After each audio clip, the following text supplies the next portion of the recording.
Me llamo Don Miguel Herrera, tengo 73 años, y siempre creí que la confianza era el mayor regalo que un padre podía darle a su hijo. Por eso, cuando Daniel, mi único hijo, me pidió acceso a mi tarjeta solo para emergencias, no dudé. Por si te pasa algo, papá, me dijo con esa sonrisa que aún me recordaba al niño que corría por el jardín de nuestra casa en Zaragoza. Durante meses, todo pareció normal. Las compras habituales, el supermercado, la luz, el gas. Nada fuera de lugar. Hasta aquel lunes de marzo de 2024, cuando al revisar el extracto del banco, vi movimientos extraños, una joyería en Madrid, un hotel en Marbella, una reserva de restaurante en Valencia por casi 500 euros. Pensé que sería un error del sistema, pero al final del informe, un nombre me congeló la sangre. Agencia de viajes Rivera Lux. Entonces supe que algo no encajaba, y que esa confianza, tan pura, empezaba a tener precio. Dime desde dónde estás viendo esto, y dale like si alguna vez descubriste que la confianza también puede costarte caro. A la mañana siguiente fui al banco, con el sobre del extracto doblado en el bolsillo interior de mi chaqueta. La empleada, una muchacha joven de voz suave, revisó los movimientos en la pantalla. Recuerdo su gesto alzando las cejas, y después, esa mirada entre la compasión y el deber. Señor Herrera, dijo, las operaciones están autorizadas con su tarjeta. Todas firmadas electrónicamente. Debe de haber un error, respondí. Yo no viajo desde hace años, y mucho menos a Tenerife. Ella dudó un instante. ¿Conoce a un tal Daniel Herrera? Mi corazón se detuvo por un segundo. Sentí el silencio del despacho como una losa. Sí, es mi hijo. La empleada asintió con un suspiro. El gasto total asciende a 12.800 euros. Un viaje de lujo, señor, vuelos, hotel de 5 estrellas, cenas reservadas, todo incluido. No recuerdo cómo salí de allí. Caminé por la calle mayor de Zaragoza con los pasos lentos de quien lleva una piedra en el pecho. Me temblaban las manos, no de rabia, sino de incredulidad. Aquel mismo día lo llamé. Una vez, 2, 5 veces. No contestó. Esa noche, mientras la televisión murmuraba sin sentido en el fondo del salón, abrí mi teléfono y vi una publicación de Laura, su esposa. Una fotografía junto al mar. Daniel, sonriente, con una copa de champán, y a su lado un hombre de traje claro, el padre de Laura. El texto decía: gracias al mejor yerno del mundo por este regalo inolvidable. Leí esa frase 3 veces. Cada palabra pesaba más que las anteriores. No era solo la traición de un hijo, era la exhibición pública de la mentira. Pasé la noche sin dormir, caminando por la casa, encendiendo y apagando luces como si buscara una sombra que ya no estaba. Me senté en la cocina, con el reloj marcando las 3 de la madrugada, y repetí en voz baja: mi tarjeta, mi firma. Al amanecer, tomé el tren a Alicante. Sabía que lo encontraría allí, en su nuevo piso con terraza, el que presumía en Navidad. Cuando llegué, Laura me abrió la puerta con una sonrisa forzada. Don Miguel, qué sorpresa. ¿Quiere pasar? ¿Está Daniel? Pregunté sin rodeos. Él apareció desde el salón, con una copa en la mano y el aire despreocupado de quien cree tenerlo todo bajo control. Papá, no hagas un drama. Solo usé la tarjeta. Luego te devolveré el dinero. Su tono era ligero, casi burlón. ¿Para llevar a tu suegro a un hotel de 5 estrellas? Pregunté. Se encogió de hombros. Él ha hecho más por mí que tú en los últimos años. Aquella frase me golpeó como una piedra lanzada sin remordimiento. ¿Y qué he hecho yo, Daniel? Dije despacio. Darte una vida, una educación, tu primer coche. Sonrió con desdén. Eras un buen padre, papá, pero ya pasó tu tiempo. El silencio que siguió fue largo, helado. Lo miré a los ojos y supe, con una certeza triste, que el hijo que crié ya no estaba allí. Frente a mí solo quedaba un hombre que había aprendido a mentir con naturalidad. Me marché sin despedirme. Caminé hasta la estación sin mirar atrás. El tren de regreso se llenó de turistas. Hablaban, reían, tomaban fotos. Yo observaba sus manos, ninguna temblaba como las mías. Al llegar a casa, el aire olía a polvo y a pan duro. En la nevera quedaban una botella de agua y una lata de sardinas. Me senté en silencio frente al recibo bancario. Lo extendí sobre la mesa y lo observé línea por línea. Cada gasto, cada cifra, cada firma electrónica. No era solo dinero, eran mis años convertidos en saldo. A la mañana siguiente, volví al banco. Pedí hablar con el gerente. Era un hombre de cabello gris y voz pausada. Me escuchó con atención. Señor Herrera, ¿sabe que cada transacción lleva una firma digital? Me dijo. Sí, ya me lo explicó su compañera. Entonces quizá le interese saber algo más. Su hijo registró su huella el año pasado como autorizado en su cuenta. Lo miré sin entender. ¿Mi huella? ¿La suya, señor Herrera? O más bien, una copia. Un silencio espeso llenó el despacho. Eso significa que falsificó su autorización, añadió él. Iniciaremos una investigación interna. Firme unos documentos con la mano firme. No sentía rabia, solo una calma fría. Aquel día comprendí algo. La justicia no siempre llega por los tribunales. A veces llega por la paciencia. De regreso a casa, me detuve en el kiosco y compré el periódico. En la portada hablaban de un escándalo político, de dinero público y traición. Pensé en mi propio escándalo, más pequeño, más íntimo, pero igual de corrosivo. Guardé los papeles del banco en una carpeta azul, junto a las facturas antiguas de la casa, y escribí en la portada: Confianza, caso Herrera. Esa noche dormí poco. Afuera llovía con lentitud, y cada golpe de agua contra el cristal me recordaba las palabras de Daniel. Ya pasó tu tiempo. Quizás sí, pensé, pero lo que no pasa es la verdad. Y la verdad, aunque tarde, siempre encuentra su firma. Pasaron 2 días desde que el gerente me habló de la huella falsificada. 2 días en los que no sonó el teléfono, ni el de casa ni el móvil. Ni un mensaje, ni una disculpa.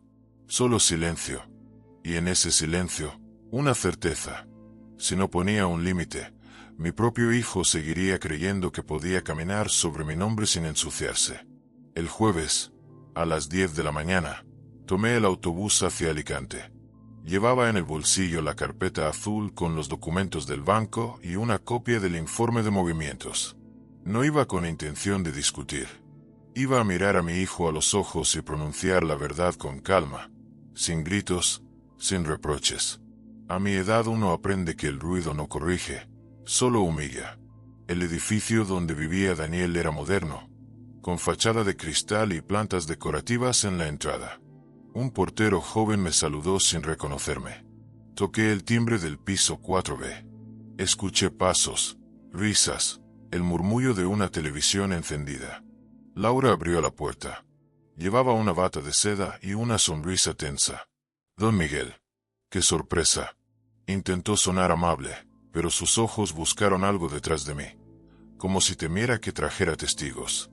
Buenos días, Laura. ¿Está Daniel? Sí, claro. Se giró hacia el salón.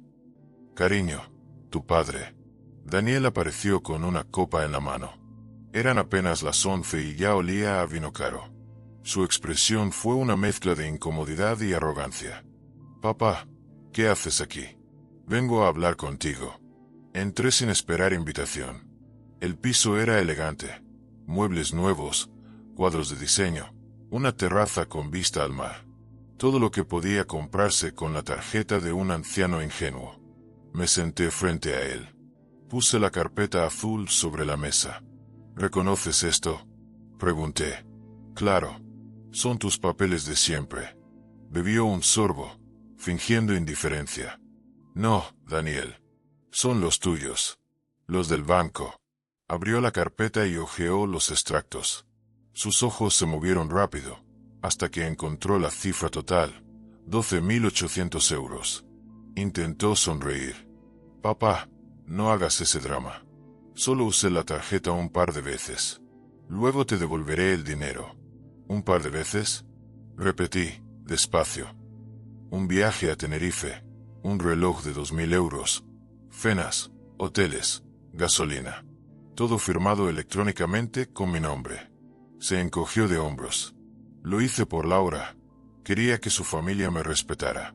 ¿Qué importa? Tú tienes ahorros. ¿Y eso justifica robarme?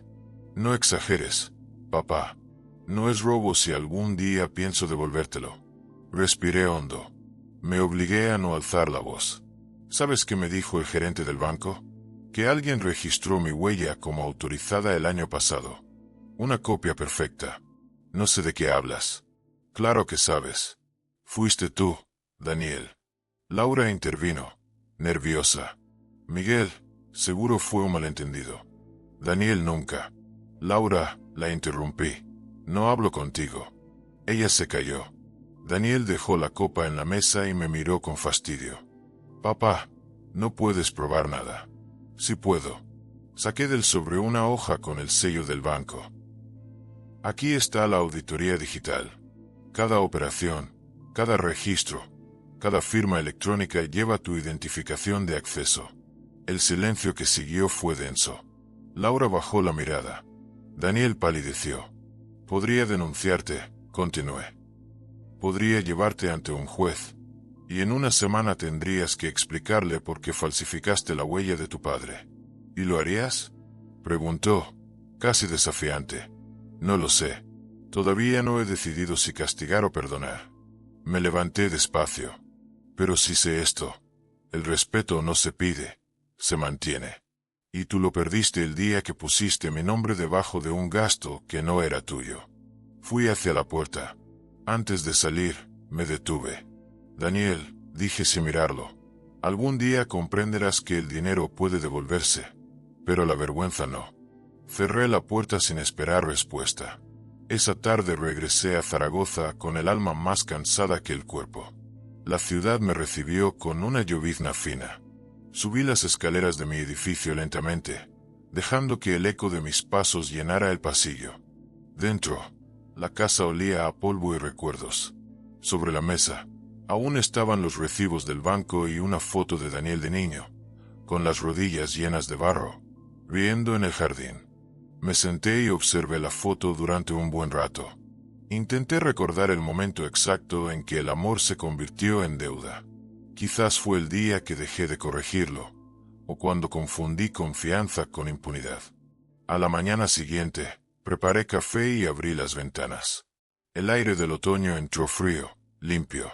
Decidí ir una vez más al banco, no para denunciarlo, sino para dejar constancia de lo ocurrido. Quería que quedara registrado, por si algún día Daniel necesitaba enfrentarse a su propio reflejo. El gerente me recibió con respeto. Señor Herrera, ¿ha tomado una decisión? Sí, respondí. No quiero denunciarlo todavía. Solo quiero que quede todo documentado. Entiendo. Firmó unos papeles y me los entregó. Si cambio de opinión, bastará con una llamada. Antes de irme, le pregunté. ¿Sabe usted, señor López, cuál es el verdadero precio de la confianza? Sonrió con tristeza. Sí, señor Herrera. Pagar por ella, y seguir creyendo en la gente después. Salí del banco con esa frase retumbando en la cabeza.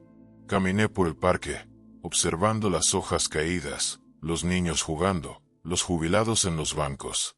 Nadie allí sabía que yo acababa de perder algo más que dinero. Había perdido el orgullo de un padre. Esa noche cené pan con aceite y una manzana. No me sentía derrotado, solo vacío. Me repetí, como una oración. La confianza es un préstamo sin intereses, pero con riesgo eterno. Al día siguiente, mientras leía el periódico, vi otra publicación de Laura en las redes, una foto antigua, ellos en el viaje a Tenerife. La borró al poco tiempo, pero ya la había visto. Y en el brillo de la imagen, comprendí que su felicidad era tan falsa como la firma digital que me había robado. Decidí guardar la carpeta azul en el cajón de mi escritorio. No para olvidarla, sino para recordarme que la verdad, tarde o temprano, vuelve a casa. Cuando me acosté, el reloj marcaba las 11. Escuché el sonido del viento golpeando las persianas y pensé en mi hijo, en su mirada perdida, en su voz temblando por orgullo. Me dormí con un pensamiento tranquilo, casi sereno. No todo lo que se rompe puede repararse, pero todo lo que se revela deja una enseñanza. La mía era clara. La confianza, una vez falsificada, no se denuncia, se entierra con dignidad. Y sobre ella, uno planta silencio. Volví a casa aquel mismo anochecer, con la sensación de haber envejecido 10 años en una sola conversación. Las luces del portal parpadeaban, el ascensor no funcionaba, y al subir los escalones sentí como cada peldaño pesaba más que el anterior. No era el cansancio físico, a eso uno se acostumbra, era el peso invisible de la humillación. En la cocina me esperaba el silencio. Encendí la luz, abrí la nevera, medio limón seco, pan duro y una lata de sardinas. Me serví un vaso de agua, lo bebí despacio, y me senté frente a la mesa vacía. La carpeta azul seguía allí, con los documentos del banco, como un testigo mudo. La abrí una vez más. En la parte superior del informe se leía: autorización digital confirmada. Firma electrónica válida. Apoyé la frente sobre mis manos y dejé que el cansancio hablara por mí. No lloré por los 12.800 euros. Lloré por los 40 años de amor, trabajo y paciencia que un hijo había convertido en saldo disponible. Todo lo que había construido, cada esfuerzo, cada noche sin dormir para pagar su educación, se había reducido a un número negativo en mi cuenta. Recordé la primera vez que le enseñé a firmar su nombre. Tenía 7 años. Le di una hoja y le mostré la letra H de Herrera, grande, firme, con la misma tinta azul que usaba en mi despacho. Cuando firmes algo, Daniel, le dije, asegúrate de que tu palabra valga tanto como tu nombre. Nunca imaginé que, años después, usaría mi firma para borrar la suya. A la mañana siguiente me vestí con el mismo traje gris que usé en la jubilación. No por vanidad, sino por respeto. Fui al banco de nuevo. El gerente me esperaba. Buenos días, señor Herrera, dijo con voz grave. Hemos avanzado con la investigación. Me invitó a sentarme. En la mesa había una carpeta nueva, sellada.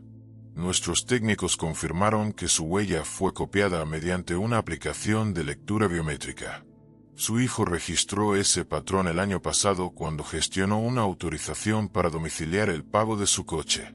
Desde entonces, cualquier transacción que hiciera desde su dispositivo quedaba validada con su firma.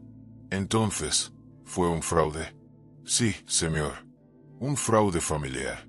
Esa última palabra quedó flotando en el aire. Familiar. Qué ironía. El gerente me explicó que, por protocolo, podían abrir una causa por falsificación y suplantación. Si usted lo autoriza, añadió, el banco presentará la denuncia ante la Policía Nacional. Lo miré fijamente. ¿Y eso qué implicaría para él? Un proceso judicial, antecedentes, quizá una condena. Guardé silencio unos segundos. Luego negué con la cabeza. No, no quiero verlo esposado. No busco castigo, solo verdad. El hombre asintió. Entonces dejaremos constancia interna del fraude. Y, si me permite un consejo, bloquee todas sus tarjetas. Lo hice. Firmé los formularios, y cuando puse la última rúbrica, sentí un temblor leve en la mano. Era la misma firma de siempre, pero ahora pesaba más. Al salir del banco, el sol de mediodía me golpeó los ojos. Crucé la calle y entré en una cafetería vieja, la de siempre. Pedí un café solo. En la mesa de al lado, 2 hombres hablaban de fútbol y lotería. Los escuché sin escucharlos. Yo pensaba en otra suerte, en otra apuesta, la que uno hace cuando confía en los suyos. Saqué el extracto bancario del bolsillo y lo extendí sobre la mesa. Cada línea era una herida. Hotel Bahía de Tenerife, 3.200 euros. Restaurante La Marina, 480 euros. Relojería suiza, 2.100 euros. Cada gasto llevaba mi nombre, mi firma, mi dignidad. El camarero me trajo el cambio. Me miró con curiosidad, tal vez por mi expresión. ¿Todo bien, caballero? Sí, dije. Solo estoy aprendiendo el precio de las cosas. Volví caminando a casa. Al pasar frente al escaparate de una tienda de electrodomésticos, vi mi reflejo. Un hombre mayor, con el rostro cansado pero los ojos todavía firmes. Pensé, esto no es el final. Es la factura de una lección que tardé demasiado en cobrar. Por la tarde, mientras ordenaba los papeles, sonó el teléfono. Era una voz femenina del banco. Señor Herrera, solo queríamos informarle de que el caso está en revisión. Si decide presentar denuncia, dispone de 30 días. Gracias, respondí. Permítame decirle algo, añadió. No todos los padres tienen la serenidad de actuar como usted. Colgué y me quedé mirando la ventana. Afuera, el cielo se oscurecía. Pensé en Daniel. ¿Qué estaría haciendo? ¿Le habría contado a Laura la verdad? ¿Sentiría algo de vergüenza? No lo sabía. Pero si sabía algo, la humillación no es eterna si se aprende de ella. Esa noche, antes de dormir, escribí una frase en un papel y la dejé sobre la mesa. Lo que se roba sin culpa, se paga con vergüenza. Era mi forma de cerrar el día, de recordarme que la justicia del tiempo no necesita abogados. Solo paciencia. A la mañana siguiente, el cartero dejó una carta certificada del banco. Dentro, un informe completo, pruebas digitales, fechas, copias de registro, al final, una nota. Todas las transacciones se realizaron bajo la identidad de Daniel Herrera. Confirmado. Me quedé observando esa última palabra, confirmado. No sentí alegría, ni alivio. Sentí una calma seca, la que llega cuando la verdad deja de ser sospecha. Guardé los papeles en el cajón, junto al sobre con su foto de niño. Cerré la puerta del escritorio con llave. Luego salí al balcón. El aire de la tarde traía olor a pan recién hecho de la panadería de abajo. Escuché las voces de los niños jugando en la calle. Por primera vez en semanas, respiré hondo. No había ganado nada, pero tampoco había perdido mi dignidad. Me prometí algo. No volvería a firmar por nadie más, ni siquiera por mi hijo. La confianza, aprendí, no se hereda. Se merece cada día. Esa noche dormí mejor. En sueños volví a verlo pequeño, con su cuaderno abierto, practicando la letra H. Lo miraba desde la puerta, orgulloso. En el sueño quise advertirle, pero él levantó la vista, sonrió y dijo: «Mira, papá, ya sé firmar». Me desperté con esa imagen y con el corazón tranquilo. Afuera empezaba a amanecer, y la primera luz entraba por la ventana, suave, limpia, como una firma nueva sobre la vida que aún me quedaba por escribir. Pasaron semanas. El invierno se fue deshaciendo sobre los tejados de Zaragoza, y la vida, poco a poco, retomó su ritmo silencioso. El banco no volvió a llamarme. Yo tampoco quise saber más. Había hecho lo que debía, dejar constancia, no venganza. La justicia interior no necesita ruido. Cada mañana, al levantarme, me servía un café y abría la carpeta azul. Leía los extractos como quien relee un diario ajeno. Ya no dolía tanto. El dolor se había transformado en observación, en una forma de entender lo que el amor, cuando se confunde con indulgencia, puede llegar a permitir. Un martes, a mediados de abril, recibí una llamada del departamento jurídico del banco. «Señor Herrera», dijo la voz amable, «la investigación ha concluido. Se confirmó un fraude interno. Todas las operaciones fueron firmadas digitalmente por su hijo». Guardé silencio unos segundos antes de preguntar: «¿Qué significa eso, exactamente?» «Que el sistema conserva las pruebas. Cada gasto, cada firma, cada acceso lleva su identidad digital falsificada. Usted puede decidir qué hacer con esa evidencia». Agradecí la información y colgué. Me quedé mirando el teléfono sobre la mesa. No sentí rabia ni alivio. Sentí responsabilidad, porque cada firma que él había imitado llevaba mi nombre, y con mi nombre, mi historia. Esa noche no dormí. Encendí la lámpara y extendí sobre la mesa todas las hojas: Tenerife, joyas, fenas, gasolina, relojes. Cada línea comenzaba igual: autorización del titular, Miguel Herrera. Pero yo sabía que detrás de esas letras no estaba mi mano, sino la suya.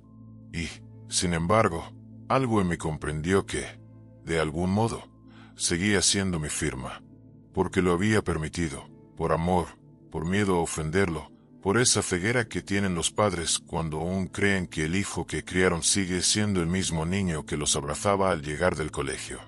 Al amanecer, con la casa aún en penumbra, tomé una decisión. Saqué una hoja nueva del escritorio. Escribí, con mi letra lenta pero firme: cada gasto lleva mi firma, pero también mi lección. Doblé el papel y lo guardé dentro de la carpeta. Luego me serví otro café.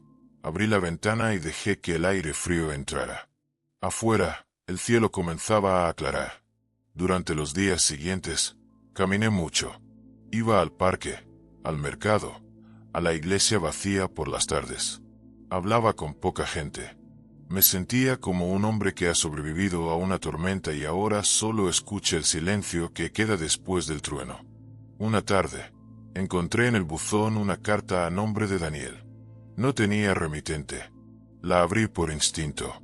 Era un aviso de la entidad financiera: bloqueo de cuenta por investigación de fraude electrónico. Lo guardé sin decírselo.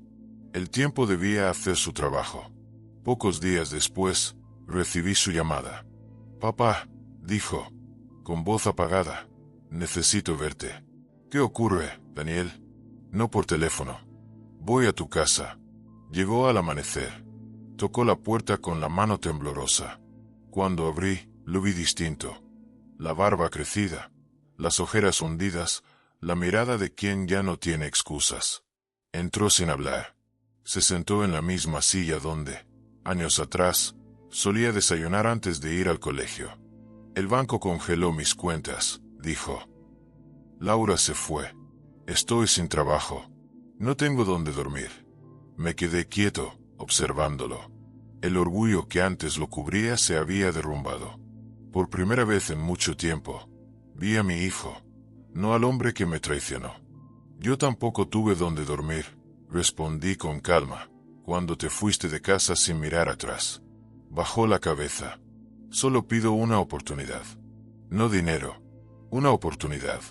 Lo miré largo rato. «Claro, hijo», dije, «pero no con mi tarjeta». Me levanté. Fui al armario y saqué una manta. «Puedes quedarte esta noche. El sofá sigue siendo tuyo». Se recostó sin decir nada. Durante un rato lo escuché respirar. Era el mismo sonido leve que hacía cuando de niño tenía miedo a la oscuridad.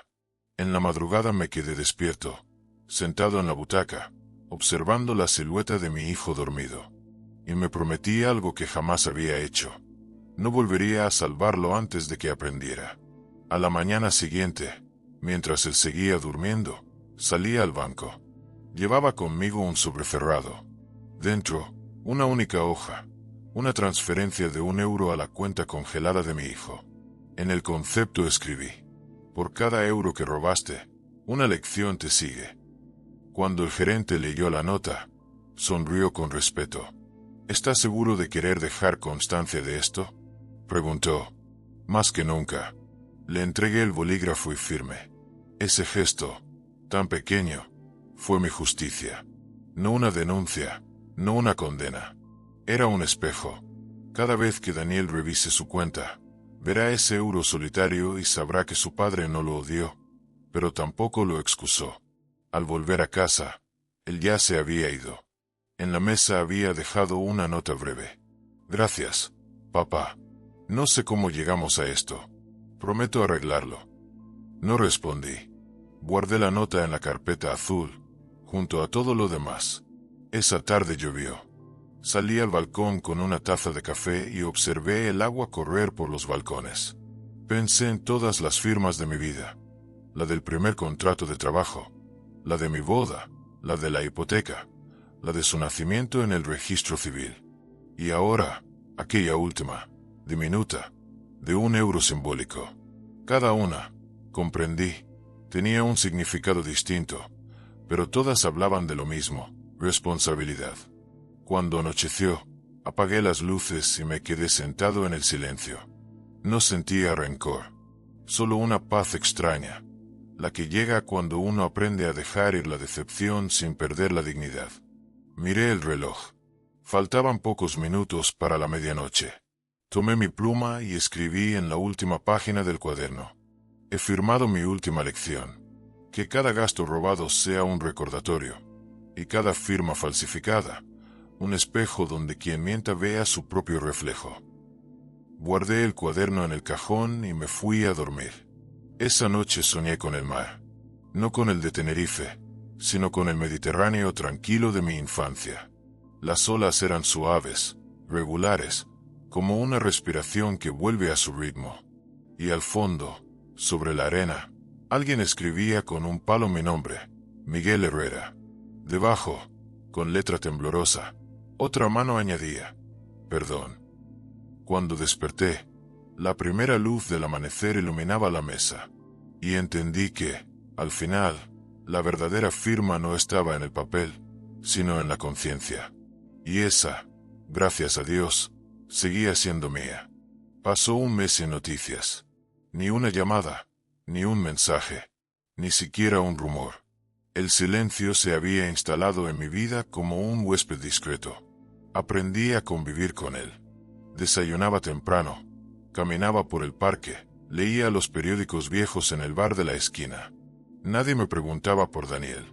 Nadie sabía lo que había pasado. Y yo tampoco lo contaba. Hay vergüenzas que no se comparten. Se llevan dentro, dobladas como un documento que uno no puede destruir. A veces, al pasar frente a una tienda, me sorprendía mirando relojes o maletas, objetos que antes me habrían recordado el lujo que él compró con mi nombre. Ahora solo veía cosas. Aprendí que lo material pierde sentido cuando uno ya ha pagado su precio moral. Fue a finales de mayo cuando sonó el timbre. Era muy temprano, las 7 de la mañana. Abrí la puerta con el batín puesto. En el umbral estaba Daniel. Tenía la mirada hundida, la barba crecida, la piel gris. En sus manos llevaba una bolsa de plástico y una carpeta. «Papá», dijo, apenas audible. «Necesito verte». No me moví. «Ya me estás viendo». Bajó la cabeza. «¿Puedo pasar?» Me aparté sin decir palabra. Entró despacio, como si temiera romper el aire. Se sentó en la silla del comedor, la misma de siempre, pero esta vez no había vino ni arrogancia. Solo cansancio. «El banco congeló mis cuentas», empezó. «Me llamaron de recursos humanos, me despidieron. Laura se fue con su padre. Vendieron el coche. No tengo a dónde ir». Asentí en silencio. Fui hasta la cocina y le serví un vaso de agua. Cuando lo puso entre sus manos, vi que le temblaban los dedos. «Papá», continuó, «sé que no tengo derecho a pedirte nada, pero necesito un sitio donde dormir. Solo por unos días». «Yo tampoco tuve donde dormir», le respondí con calma, «cuando tú te fuiste sin mirar atrás». El silencio se hizo largo. No era una réplica, era un recuerdo. Finalmente, levantó la mirada. «Solo pido una oportunidad. No quiero dinero. Solo una oportunidad». Lo miré sin rencor, aunque con una distancia nueva. Ya no veía al hijo traidor ni al muchacho que me robó. Veía a un hombre derrotado por sus propias decisiones. Y eso, paradójicamente, me dio paz. «Claro, hijo», dije. «Pero no con mi tarjeta». Él sonrió levemente, con tristeza. «No vengo a eso, papá. Lo juro». Fui al armario, saqué una manta y la extendí en el sofá. «Puedes quedarte esta noche. Descansa. Mañana veremos qué haces». No dijo nada más. Se acostó y en pocos minutos se durmió. Desde mi sillón lo observé. Tenía la respiración irregular, como quien carga una culpa demasiado pesada. Durante años, lo había visto dormir tranquilo, protegido por mi techo y mi confianza. Ahora dormía como un hombre que ha perdido el derecho a soñar. Me quedé despierto toda la noche, no por vigilancia, sino por costumbre. Cuando uno envejece, el sueño se vuelve ligero, y la memoria pesa más que las sábanas. Pensé en todo lo ocurrido, la tarjeta, el fraude, la frase que me lanzó. Ya pasó tu tiempo. Recordé el sonido seco con que cerré su puerta aquel día, y me pregunté, sin tristeza, si ese era el precio de ser padre. A la mañana siguiente, el sol entraba tibio por las cortinas. Daniel seguía durmiendo. Preparé café y 2 tostadas. El olor lo despertó. Se incorporó lentamente, despeinado, con los ojos aún hinchados. «Huele bien», dijo. «Es café, no redención», le respondí. Se sentó frente a mí. Desayunamos en silencio. Cuando terminó, me miró con un hilo de voz. «Voy a buscar trabajo. Lo que sea. Necesito empezar de nuevo». «Hazlo», le dije. «Pero empieza limpio. No busques atajos. Los atajos son trampas disfrazadas de oportunidades». Asintió. «Lo sé». Antes de irse, se detuvo junto a la puerta. «Papá, ¿tú me odias?». Negué con la cabeza. «No, Daniel. No sé odiar. Pero tampoco olvido». Salió sin decir más. Escuché sus pasos descender por la escalera, cada uno más débil que el anterior. Cuando el eco desapareció, volví a sentarme. Había algo distinto en el aire, una mezcla de alivio y resignación. Tal vez porque, por primera vez, lo vi hacerse responsable de su propio destino. Esa tarde fui al banco. Quería cerrar definitivamente el episodio. El gerente me saludó con respeto. «Señor Herrera, ¿en qué puedo ayudarle?» «Vengo a hacer una transferencia». «¿De qué cantidad?» «€1». Levantó las cejas. «¿A quién?» «A mi hijo». Anotó los datos. Yo añadí el concepto con mi letra firme. «Por cada euro que robaste, una lección te sigue». El hombre me miró con cierta admiración. «¿Estás seguro?» «Más que nunca». Firme. Esa firma fue la más tranquila de mi vida. No era venganza, era enseñanza. Un acto pequeño, pero lleno de sentido. Era mi manera de decirle: «Te vi, te entendí. Y aún así, te dejo el peso de tu propio aprendizaje». Salí del banco y caminé despacio. El aire olía a azahar. El sol brillaba sobre las aceras mojadas por la lluvia de la noche anterior. Y por primera vez en mucho tiempo, sentí que el mundo había recuperado su orden. Esa noche, al llegar a casa, encontré una nota bajo la puerta. Era de Daniel. Decía: «He encontrado trabajo en un taller en Murcia. No sé cuánto tardaré en pagar lo que te debo, pero lo haré. Gracias por dejarme dormir bajo tu techo una última vez». Doblé la nota con cuidado y la guardé en la carpeta azul.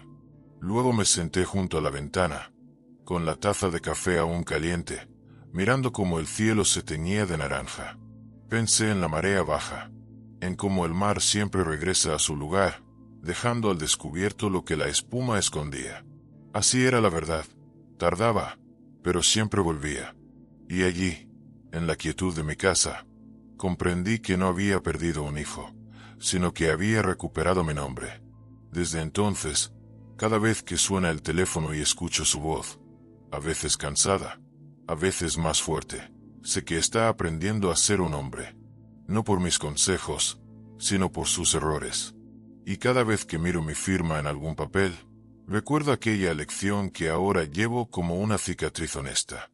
La confianza, cuando se rompe, no se repara con disculpas. Se reconstruye con tiempo, trabajo y verdad. El tiempo lo sabrá. Y yo, mientras tanto, seguiré firmando solo lo que me pertenece. Mi dignidad, mi silencio y mi propio nombre limpio.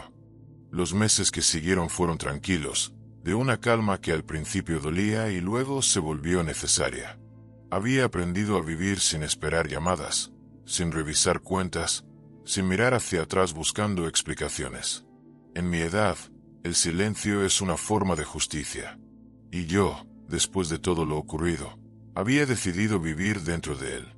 El verano llegó tibio. Las bugambillas del balcón florecieron, el aire olía a pan recién hecho de la panadería de la esquina, y cada mañana el barrio despertaba con el sonido de los niños que iban al colegio. Mi vida se volvió sencilla. Café, paseo, lectura, almuerzo, siesta. Todo con el mismo ritmo sereno que tiene el corazón cuando ya ha aprendido que el pasado no se corrige, solo se acepta. Un martes, al revisar el buzón, encontré un sobre con el membrete del banco. Era grueso, sellado con cinta. Lo abrí con cuidado. Dentro había una copia certificada del informe final de la investigación. En la última página, firmada por el director de la sucursal, se leía: caso cerrado. Fraude interno confirmado. El titular queda exento de responsabilidad. La cuenta del autor permanecerá bloqueada hasta nueva orden judicial. Leí esa frase varias veces. Caso cerrado. Dos palabras que, para mí, no significaban victoria ni castigo, sino cierre. Era como si el tiempo mismo me devolviera la tranquilidad que mi hijo había hipotecado. Guardé el sobre en la carpeta azul y lo coloqué en el cajón del escritorio, junto a la nota de Daniel y aquella transferencia simbólica de €1. Cada documento, cada hoja, cada firma contaba una historia que ya no necesitaba repetirse. Esa noche dormí bien, por primera vez en muchos meses. Sin sobresaltos, sin sueños turbios. Solo el sonido del viento en las persianas y el recuerdo lejano del mar. Pasaron unas semanas más hasta que Daniel volvió a aparecer. Era una tarde de septiembre. Lo vi llegar desde la ventana. La misma figura alta, los hombros más caídos, las manos sucias de grasa. Aparcó una vieja moto frente al portal y subió sin llamar. Buenas tardes, papá. Su voz sonaba distinta, más lenta, más baja. Buenas tardes, Daniel. Entró y se sentó sin esperar invitación. Sobre la mesa dejó un sobredoblado. Trabajo en un taller en Murcia. No gano mucho, pero quiero devolverte lo que te debo. Lo miré, sin tocar el sobre. No puedes, hijo. ¿Por qué no? Preguntó, confundido. Porque ya lo hiciste. Fui al escritorio, abrí el cajón y saqué la carpeta azul. ¿Ves esto? Le mostré la última hoja del informe. Todas esas firmas eran falsas. Pero esta última, esta sí es mía. ¿Qué pone? Preguntó. Cuenta cerrada. Daniel bajó la mirada. Sus ojos se humedecieron, pero no dijo nada. No era culpa lo que vi en él, sino comprensión. Esa clase de entendimiento que llega cuando ya no se puede volver atrás. Gracias, papá. No me des las gracias, le respondí. La justicia no necesita aplausos. Solo silencio y memoria. Nos quedamos un rato sin hablar. Afuera empezaba a llover. Las gotas repicaban contra la ventana, suaves, regulares. Le serví café. ¿Sabes? Le dije. He aprendido que la justicia más profunda no se firma ante un juez, sino en la conciencia. Por eso hice algo más. Me levanté y saqué otro documento del cajón. Era una copia sellada de la transferencia de €1. Él la tomó, la leyó y suspiró. Por cada euro que robaste, una lección te sigue, leyó en voz baja. Siempre tuviste un modo raro de enseñar. Y tú, uno muy caro de aprender, respondí. Sonrió por primera vez, cansado, pero sincero. He cambiado, papá. Lo sé, pero recuerda que cambiar no borra. Solo equilibra. Nos quedamos mirando la lluvia. En silencio. Había entre nosotros algo nuevo. No reconciliación, sino respeto. Esa forma discreta de paz que llega cuando ambos lados reconocen la verdad sin necesidad de discutirla. Antes de irse, me dijo. A veces pienso que me dejaste caer adrede, para que aprendiera a levantarme. No, hijo, respondí. Te dejé caer porque intenté sostenerte demasiado tiempo. Salió con la carpeta en la mano. Al verlo bajar las escaleras, sentí que el ciclo se cerraba. Ya no era el hijo que me robó, ni el padre que lo acusó. Éramos dos hombres, cada uno con su propia deuda y su propio perdón. Esa noche, después de cenar, abrí mi libreta de notas y escribí. La justicia no siempre llega con uniformes ni sellos. A veces llega con un gesto, con un silencio, o con una firma que se escribe despacio, sin testigos. Guardé la libreta en el cajón y apagué la luz. Al día siguiente, fui al banco una última vez. Pedí una copia oficial del cierre de mi cuenta. El gerente, el mismo que me atendió en los primeros días del fraude, me saludó con una sonrisa. Así que todo ha terminado, señor Herrera. Sí, dije. Todo ha terminado, y todo ha sido aprendido. Firmé el documento final. Su título era breve y claro. Cancelación definitiva de cuenta por voluntad del titular.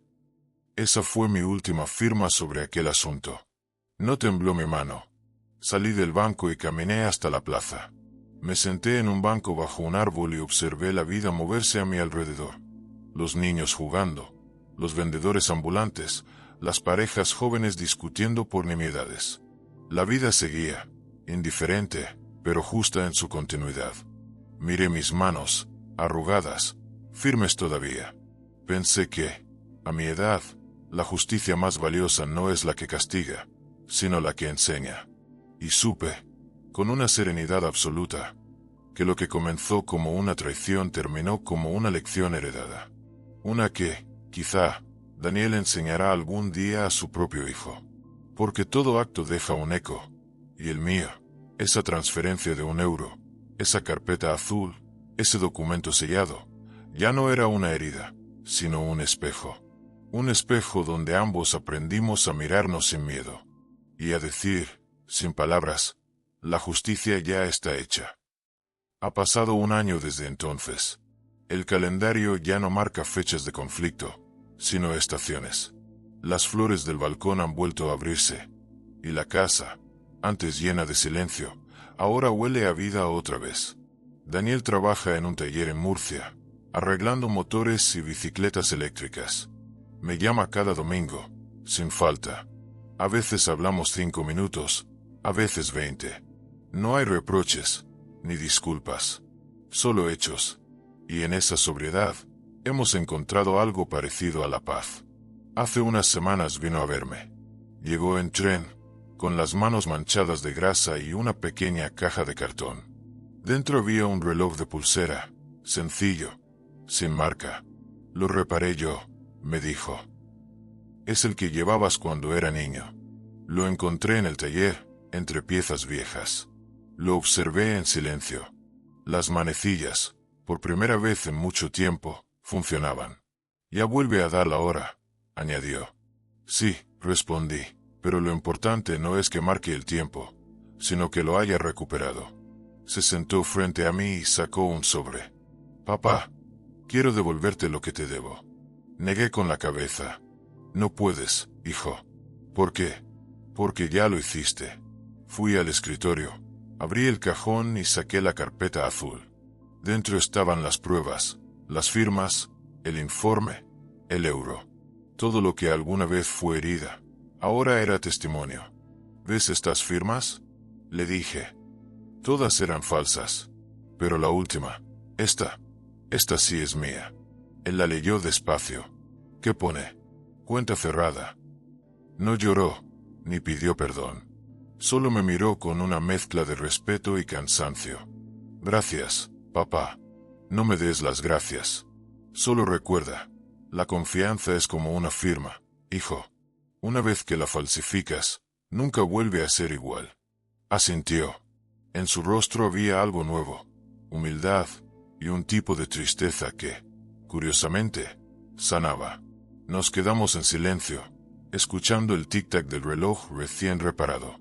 El sonido era firme, constante, como si midiera un nuevo tiempo entre nosotros. Al marcharse, me abrazó. Fue un gesto breve, pero real. En ese instante supe que no necesitábamos hablar más del pasado. El tiempo ya había firmado por nosotros. Esa noche, abrí el testamento que había guardado desde hacía años. Tomé la pluma y añadí una sola línea al final, con mi letra tranquila.